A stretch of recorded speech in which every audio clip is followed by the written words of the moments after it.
Inicios de Georgette. Georgette nació en París el 7 de enero de 1908 y murió el 4 de diciembre en 1984. Sus padres fueron Alexander Jean-Baptiste Philippard y Maria Travers. No estaban casados ni vivían en pareja. Georgette no conoció a su padre, el cual fue reclutado en el ejército en el año 1906. Debido a esto, adoptó el apellido Travers, la cual era de su abuelo materno, cuando su madre aún era menor de edad. Cuando se dio la Primera Guerra Mundial en el año 1914, su padre murió de graves heridas en la batalla del Marne. En un testamento en el año 1917, Alexander reconoció a Georgette como su hija y ella adoptó el apellido Philippard. Georgette luego fue enviada a Bretaña, donde completó la escuela primaria y secundaria en la escuela de Sévigné de Vitré. Luego se fue a París a trabajar como costurera en el Gran Grupo Real, la cual están conformadas por damas que diseñaban vestidos. Luego se fue a Londres a continuar su educación y experimentó los días más felices de su vida. Inicios de Georgette. Georgette nació en París el 7 de enero de 1908 y murió el 4 de diciembre en 1984. Sus padres Georgette y César Vallejo se conocieron en el año 1927, cuando eran vecinos en la calle de Molière. Vallejo era un poeta de Santiago de Chuco y Georgette una hermosa parisiana, 16 años menor que él. Cuando conoció a Vallejo, Georgette tenía 18 años de edad. Cuando la madre de Georgette falleció, ellos pudieron retomar su amor. Georgette y César Vallejo se conocieron en el año 1927, cuando eran vecinos en la calle de Molière. Vallejo era un poeta de Santiago de Chuco y Georgette una hermosa parisiana, 16 años menor que él. Cuando conoció a Vallejo, Georgette tenía 18 años de edad. Cuando la madre de Georgette falleció, ellos pudieron retomar su amor. Georgette y César Vallejo se conocieron en el año 1927, cuando eran vecinos en la calle de Molière. Vallejo era un poeta de Santiago de Chuco y Georgette una hermosa parisiana, 16 años menor que él. Cuando conoció a Vallejo, Georgette tenía 18 años de edad. Cuando la madre de Georgette falleció, ellos pudieron retomar su amor. Georgette y César Vallejo se conocieron en el año 1927, cuando eran vecinos en la calle de Molière. Vallejo era un poeta de... Prosiguiendo con el documental, en la siguiente parte te vamos a hablar sobre el matrimonio de Georgette y cómo influenció en su vida, ¿no? Tras su muerte de Vallejo, Georgette trabajó para hacer de la literatura del poeta peruano un bien universal. Durante la ocupación alemana de Francia, Georgette cuidó los manuscritos de su esposo, como administradora, por cierto, ¿no? Georgette de Vallejo fue responsable de distribuir los escritos de Vallejo después de la muerte de él. Tenemos como por ejemplo los referentes al poema humano, son las novelas y cuentos que escribió, ¿no?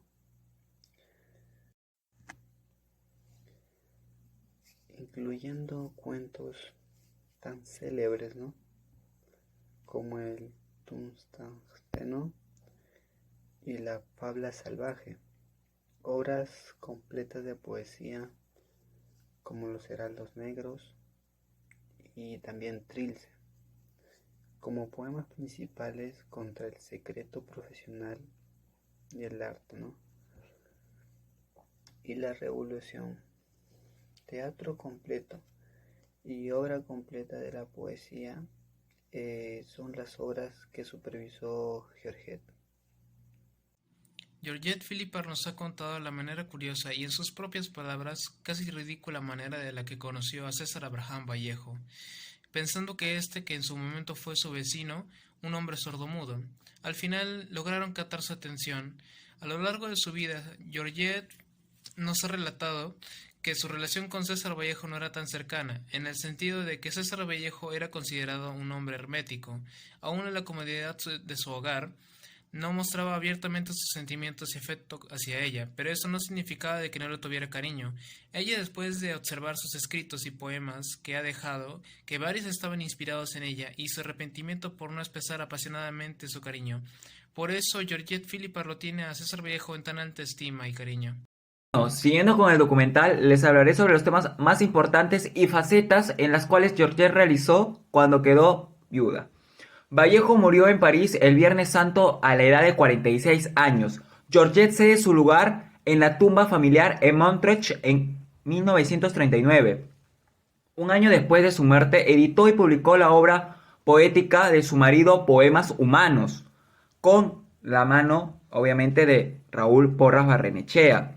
Tras su muerte trabajó para universalizar la obra literal del poeta peruano durante la ocupación alemana de Francia. Georgette, cuando cuidó muy bien propiamente los manuscritos de su marido como un espíritu guardián, como algo de suma importancia. Podemos mencionar que Georgette de Vallejo fue encargada de difundir las obras de Vallejo tras su muerte, como por ejemplo los poemas humanos, como lo relaté en un inicio, novelas y cuentos completos que incluían famosos relatos como El Tusteno y La Fabla Salvaje, la obra poética completa con Los Heraldos Negros y Trilce. Como principales poemas podemos mencionar Contra el Secreto Profesional, El Arte y la Revolución, El Teatro Completo y la Obra, Poética Completa, y que estas que he mencionado son las obras que supervisó. Además del trabajo largo editorial de Georgette, también publicó 3 obras, que fue La Máscara de Cal, apuntes bibliográficos, sobre temas en sí, en prosa y en poemas humanos incluso. Y allá ellos, allá ellos, allá ellos. Muchos de esos versos, en total fueron 30, fueron dedicados a Vallejo. Algo que se valora, algo que realmente dejó antes de su muerte un legado para las futuras generaciones. Me refiero más que todo en la actualidad. Muchas gracias, eso fue todo de mi parte. Cuando Vallejo falleció, no tenía pensado dónde sería su tumba. Y para fortuna del poeta, Georgette había adquirido 2 tumbas en el cementerio de Montrouge. Una que fue comprada para la mamá de Georgette, donde pues ya está sepultada, y otra terminó cediéndose para Vallejo. Cuando paseaban cerca del cementerio, Vallejo le comentó que a él le agradaría descansar en ese cementerio, y así fue. Cuando el poeta falleció, se quedó en aquel cementerio de Montrouge. Sabemos que Georgette supo ayudar al poeta en cuestiones materiales. Sin embargo, ya en 1970, después de ahorrar de moneda en moneda y gracias a que ella misma reclamaba los derechos de monetización por autoría de los manuscritos de su esposo, logró juntar el monto necesario para poder trasladar los restos de Vallejo a donde está ahora. Esta historia nos demuestra una persona luchadora y perseverante, porque muy a pesar del dolor que pudo haber sentido por la situación que estaba pasando, que era la muerte de su esposo, de su ser querido, tuvo el valor de compartir las últimas creaciones literarias de su recién fallecido esposo, demostrando de esa forma su gran amor y lealtad que le tuvo a esa persona, porque le tocó defender la integridad de su legado sin importarle crearse diferentes enemistades con diferentes autores que querían aprovecharse de esa situación.